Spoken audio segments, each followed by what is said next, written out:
Happy Saturday morning. It is so gorgeous. Cold, but gorgeous. So today is long run day. And I know everybody might be squeamish about this. So, first off, I'm going to be talking about some awkward stuff. At least for me. But as a runner, it's not awkward. We're a different tribe.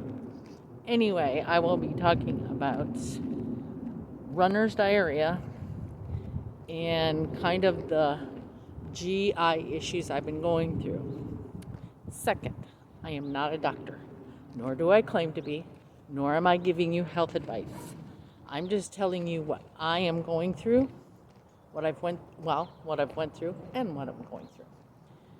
And my journey. If you are experiencing any of these, you need to go see your doctor, and you need to do what is right for you.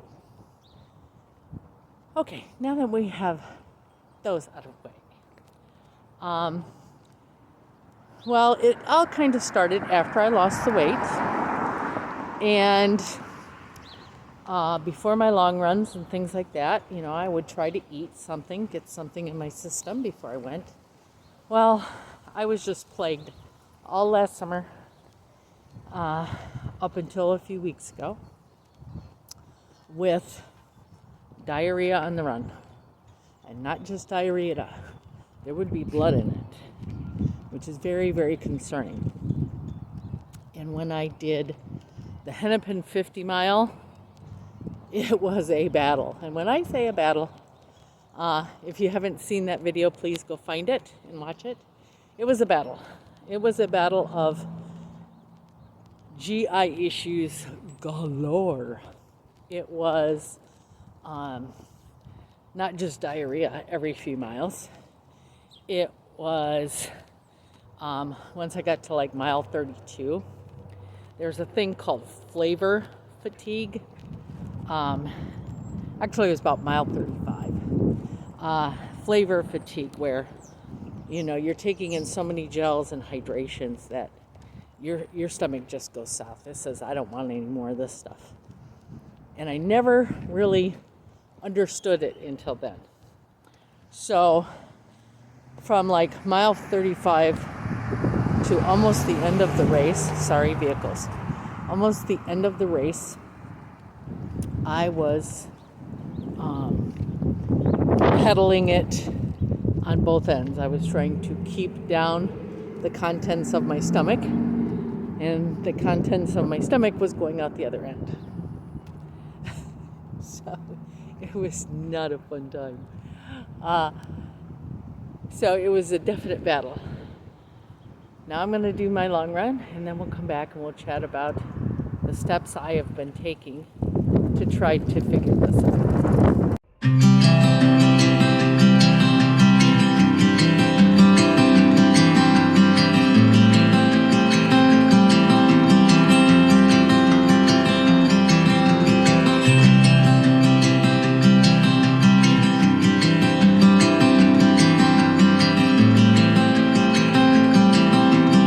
Hi, I'm going to do a little rant today because it just drives me crazy.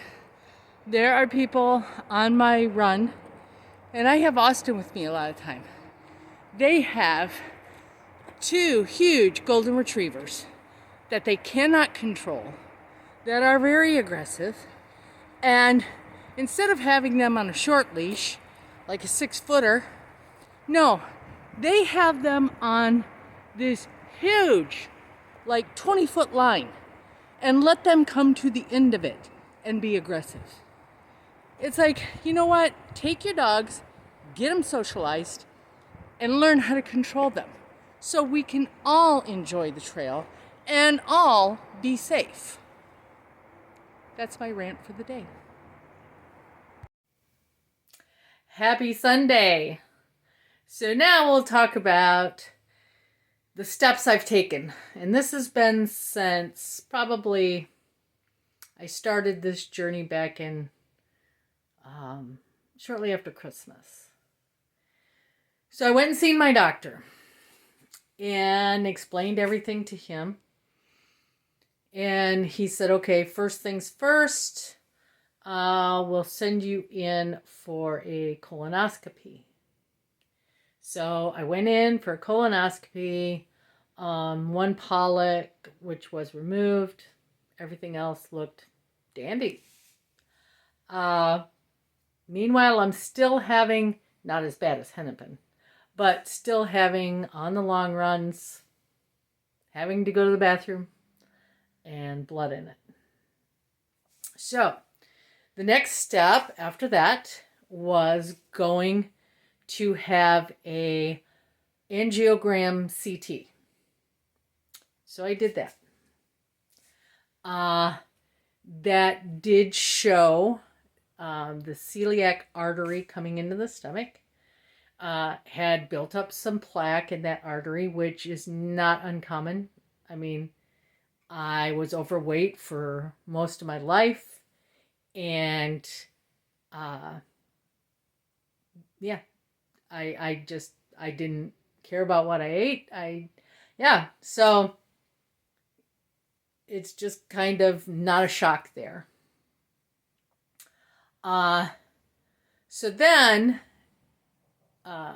they suggested I take a food sensitivity allergy test, which I did. And it tested 200 foods, drinks, that type of thing.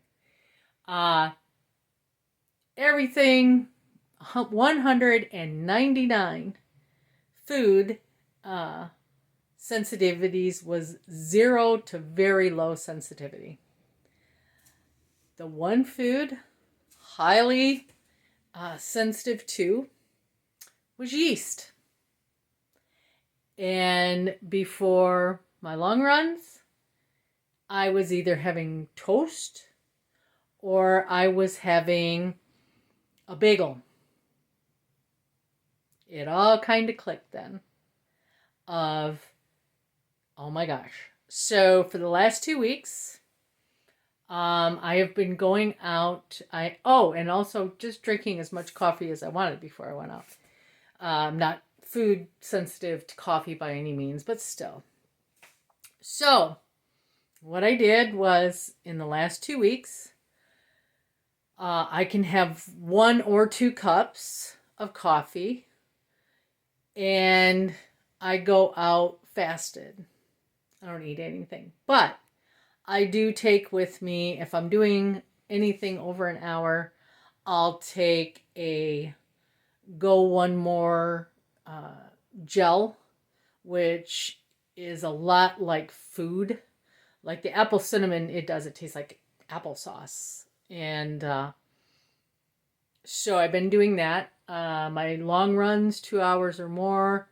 I try to get up 3 hours before, and usually have, now I'm getting away from the yeast, I have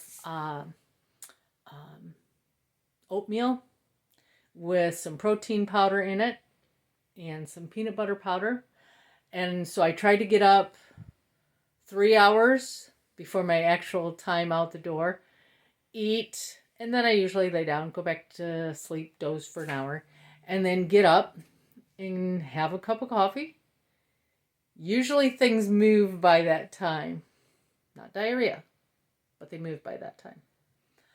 Get out the door. Like yesterday was a 2-hour run, and I took Element. I'm trying different hydrations, so I tried Element in one bottle and then a bottle of water. I took 2 Go One More gels. One was caffeinated. They have ones without caffeine, one with caffeine. So I took one of each. Folks, I haven't had such an enjoyable run in a long time. I did 11 miles at some pretty good paces. My last 4 miles were negative splits. And yeah, on a long run, that's good. So negative splits on the last 4 miles, and I felt amazing. I took the regular Go One More gel at about a half an hour, and then I took the caffeinated gel at like 1 hour, 15 minutes or so. I felt, and I was, sipping on my element and my water, so I was taking that in too. But I felt amazing. I felt so good. No diarrhea, nothing. I mean, just an enjoyable run. And it was cold, sun is shining as you've seen. It was cold, but it was just, wow. Now, I still am going to a gastro doctor tomorrow, just to follow up, see if, maybe there are other tips he can give me. But I can say the last 2 weeks of runs, I have not had an issue. And it's because I cut that yeast out. I'm sure of it. So anyway, I'll keep you updated and let you know how it keeps going. But my first big race is in June. I'll be doing the Kettle Moraine, which is a tough course. I'll be doing the 50K. So keep following along and following me on my journey. I hope you have a fierce day. Please like, subscribe.